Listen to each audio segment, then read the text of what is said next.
From folklore and fairies to monsters and mysteries, it came from the Maritimes. Howdy everyone, welcome to It Came From The Maritimes.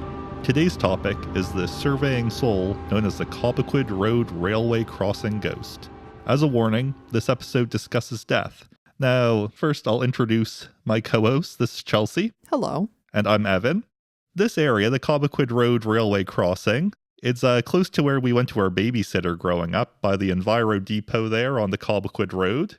Do you remember ever seeing any ghosts there? Do you know what makes me wonder? Because I remember the railroad tracks ran through our babysitter's backyard, and we were always told to not get too close. Maybe it's not just because of the obvious dangers of playing on train tracks, but the spooky spirits resting nearby. Maybe. So in the early 1900s, there were children playing near the railway crossing on Cobequid Road. As they were playing, they saw a woman walking on the tracks.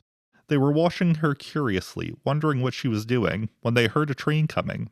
They quickly glanced at the approaching train and then back to the woman, but in that instant that they looked away, the woman had disappeared. When they got home, they described the woman to their mother, who knew her as a woman from the community who had passed away from a heart attack a couple years prior. She had been married to a railway brake operator. I found two versions of the story from this point on. One version says that exactly 24 hours after the vision of the ghost, her husband was on the tracks doing an inspection and was hit and killed by a train. It is said that she was waiting for him to guide him to the other side. Oh my gosh. The other version of the story says that the woman waits in that spot, as it is where her husband was working when she passed from her heart attack, and that she is still searching for him.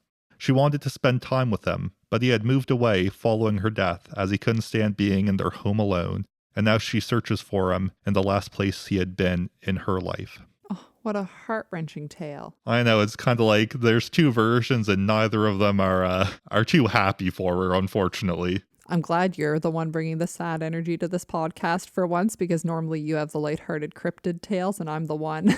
What can I say? I'll try to bring it back down next time it's my turn. We'll see.